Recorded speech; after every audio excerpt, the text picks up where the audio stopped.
दुनिया भर के लिए इंडिया अब इन्वेस्टमेंट करने का पहला और बेस्ट ऑप्शन बनता जा रहा है। बात अगर ग्लोबल मार्केट की करें तो दुनिया भर के इन्वेस्टर्स के लिए इंडियन मार्केट अच्छा प्रॉफिट देने में कामयाब साबित हो रहा। ऐसे में इंडियन मार्केट के लिए खुशखबरी आई है। कोरोना काल को छोड़कर अगर बात करें तो इंडियन मार्केट में फॉरेन इन्वेस्टर्स के लिए पैसे लगाने का सिलसिला बढ़ रहा है। तो चलिए आपको इस वीडियो में बताते हैं कि एफडीआई के नए आंकड़े इंडियन मार्केट को लेकर क्या कुछ कहते हैं और इसका इंडियन मार्केट पर क्या असर पड़ेगा।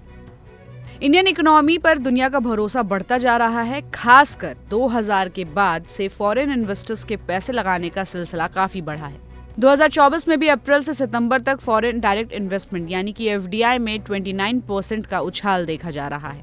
पिछले 24 साल में तो यहाँ $1 ट्रिलियन का एफडीआई आ चुका है। Department for promotion of industry and internal trade यानी कि DPIIT ने एक रिपोर्ट जारी कर बताया कि भारत में फॉरेन डायरेक्ट इन्वेस्टमेंट यानी कि एफडीआई का फ्लो अप्रैल 2000 से सितंबर 2024 के बीच $1000 बिलियन को पार कर गया है। विदेशियों को इंडिया में इन्वेस्ट करना पसंद आ रहा है और इनका इन्वेस्टमेंट लगातार बढ़ता हुआ $1 ट्रिलियन के लेवल को भी पार कर गया है। DPIIT द्वारा फॉरेन डायरेक्ट इन्वेस्टमेंट यानी एफडीआई के जो आंकड़े जारी किए गए हैं तो सरकारी आंकड़ों पर नजर डाले तो टोटल एफडीआई इन्वेस्टमेंट का करीब 25% मॉरिशस रूट से इंडिया में आया, जबकि इसके बाद सिंगापुर से 24% और अमेरिका से 10% का इन्वेस्टमेंट आया।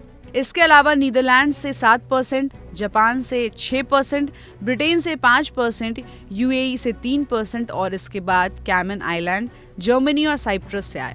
अब बात कर लेते हैं कि आखिर फॉरेन इन्वेस्टमेंट सबसे ज्यादा किन सेक्टर्स में आया है। तो रिपोर्ट और डेटा के मुताबिक इस ड्यूरेशन के दौरान इंडिया को मॉरिशस से ज्यादातर investment service sector, computer software और hardware, telecom, business, manufacturing growth, automobile, chemical और मेडिसिन सेक्टर्स में आया। Ministry of commerce and industry के अनुसार 2014 से करीब एक दशक में इंडिया ने $667.4 अरब का कुल एफडीआई इनफ्लो अट्रैक्ट किया है, जो इससे पिछले दशक यानी कि 2004 से 14 की तुलना में 119% से ज्यादा है। वहीं अगर सिर्फ मैन्युफैक्चरिंग सेक्टर में एफडीआई के इनफ्लो को देखें तो 2014 से 24 में ये आंकड़ा $165.1 अरब हो गया है, जो कि इससे पिछले दशक यानी कि 2004 से 14 की तुलना में 69% से ज्यादा है। तो एफडीआई के इनफ्लो बढ़ने से इंडियन शेयर मार्केट पर क्या कुछ असर पड़ेगा, इस पर आपकी क्या राय है, हमें अपनी राय कमेंट बॉक्स में दीजिए और ऐसी अपडेट्स के लिए देखते रहिए गुड रिटर्न्स। हमारे चैनल को लाइक और सब्सक्राइब करना बिल्कुल भी मत भूलिएगा।